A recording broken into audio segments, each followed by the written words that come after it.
ससुराल वालों से परेशान महिला ने की शिकायत। महिला को जिंदा जलाने की हुई कोशिश। क्या है पूरी खबर, आपको आगे बताएंगे। साइबर ठगों ने एक कंप्यूटर ऑपरेटर को लगाया चूना, हड़पे 5 लाख। इसके अलावा एक 6 साल के बच्चे के साथ दुष्कर्म करने की कोशिश की गई है। इसके बारे में भी डिटेल से आगे बताएंगे, बस बने रहिए बुलेटिन के अंत तक। नमस्कार, मेरा नाम है मेघा और आप देख रहे हैं द लीडर हिंदी। अब खबरें विस्तार से। बरेली के सेमलखेड़ा अमर उजाला बरेली के पास से गंभीर मामला सामने आया है। फरानाज नाम की महिला ने अपने प्रति हो रहे अत्याचारों से परेशान होकर थाना बारादरी में शिकायत की है। 2018 में महिला ने कहा कि शादी नदीम कुरैशी के साथ मुस्लिम रीति रिवाजों से हुई थी। महिला का आरोप है ससुराल वाले दहेज से खुश नहीं थे, जिसकी वजह से उसे मारना पीटना शुरू कर दिया था। महिला ने बताया कि उसको भूखा भी रखा जाता था। इतना ही नहीं, महिला के ऊपर मिट्टी का तेल डालकर सास ससुर और ननद जेठानी ने आग लगाने की भी कोशिश की। फरा ने किसी तरह अपनी जान बचाई और थाना बारादरी में रिपोर्ट लिखाने गई, पर वहां उनकी कोई सुनवाई नहीं हुई। मेरी शादी अमर उजाला सेमलखेड़ा में हुई थी नदीम कुरैशी के साथ। उनके वालिद साहब का नाम काफिल अहमद है और उनके जो हैं वो 4 साल हो गए मेरी शादी को।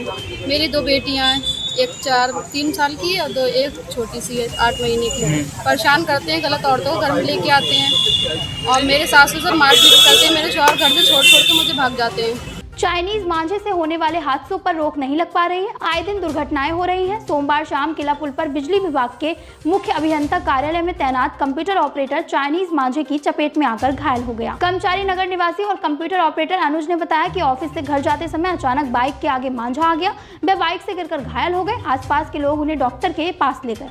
नाना के घर से अपने घर जा रहे एक 6 साल के बच्चे के साथ एक युवक ने कुकर्म करने का प्रयास किया। इस दौरान वहां से पीड़ित का एक रिश्तेदार गुजर रहा था, जिसे देखकर आरोपी वहां से फरार हो गया। बच्चे के नाना ने आरोपी के खिलाफ थाने में तहरीर दी, लेकिन पुलिस ने तहरीर लिखने के बाद कोई एक्शन नहीं लिया है। पीड़ित ने इस मामले में एसएसपी से न्याय की गुहार लगाई है। थाना इज्जतनगर में रहने वाले एक युवक का आरोप है उसकी बेटी का 6 साल का बेटा फरीदपुर में ही रहता है। 5 सितंबर को वह अपने घर जा रहा था। इस बीच वहीं के रहने वाले एक युवक ने उसे गलत नियत से पकड़ लिया और उसके साथ कुकर्म का प्रयास किया। आरोपी इसे छोड़कर भाग गया। पीड़ित ने इसकी शिकायत थाना इज्जतनगर में की और तहरीर दी, लेकिन आज तक मुकदमा दर्ज नहीं हुआ। इसके बाद पीड़ित ने एसएसपी अखिलेश कुमार चौरसिया से शिकायत कर न्याय की गुहार लगाई है। कुतुबखाना पुल को लेकर आज निर्माण विभाग ने विधि विधान से पूजा कर पुल की नींव रखी।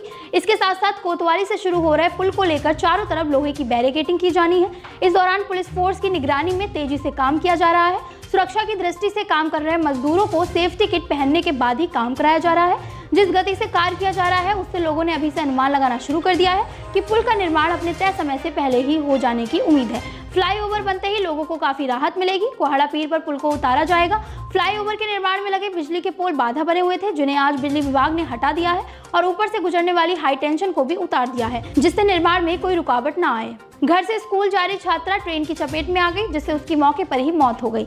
बताया जा रहा है छात्रा के हाथ में मोबाइल फोन था, जिससे राहगीरों ने इसकी सूचना परिवार वालों को दी। अचानक छात्रा की मौत से परिवार में हड़कंप मच गया। घटना की सूचना पर पहुंची पुलिस ने शव का पंचनामा भरकर पोस्टमार्टम के लिए भेज दिया है। फतेहगंज पश्चिमी के गाँव राफियाबाद की रहने वाली 18 वर्षीय मृतक सुमन के चचेरे भाई श्रीपाल ने बताया कि वे सीवीगंज अपने स्कूल आ रही थी, तभी माधोपुर रेलवे फाटक क्रॉस करते वक्त ट्रेन की चपेट में आ गई, जिससे उसकी मौके पर ही मौत हो गई। ये मेरी चचेरी बहन। क्या नाम था इनका? सुमन।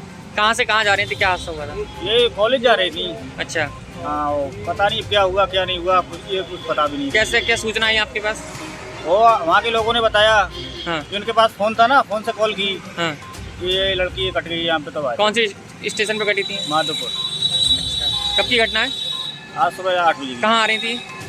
ये स्कूल आ रही थी। कोविड काल में निजी कंपनी में जीएम के पद पर नौकरी दिलाने के नाम पर साइबर ठगों ने इंजीनियर को अपने जाल में फंसाकर 5.25 लाख रुपए की ठगी कर ली।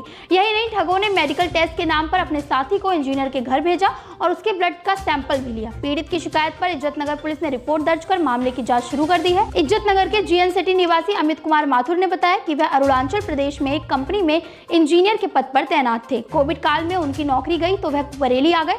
कुछ समय पहले उनके पास नौकरी.com से फोन आया और बताया कि उन्हें डाटा प्रोजेक्ट में जीएम की नौकरी के लिए चुना गया है। इसके बाद साइबर ठगों ने कभी फाइल, कभी सिक्योरिटी, कभी मेडिकल समेत कई मामलों के लिए उन्हें फोन करके अपने खाते में लगभग 5.25 लाख रुपए जमा करा लिए। इस दौरान मेडिकल टेस्ट की बात कहते हुए साइबर ठगों ने अपने साथी को उनके घर भेजकर उनके ब्लड का सैंपल भी लिया और फिर उन्हें ज्वाइनिंग लेटर भी दिया गया। बाद में पता चला कि ये सब फर्जी था। आप भी इस घटना से सबक लीजिए और ऐसे साइबर ठगों से सावधान रहिए।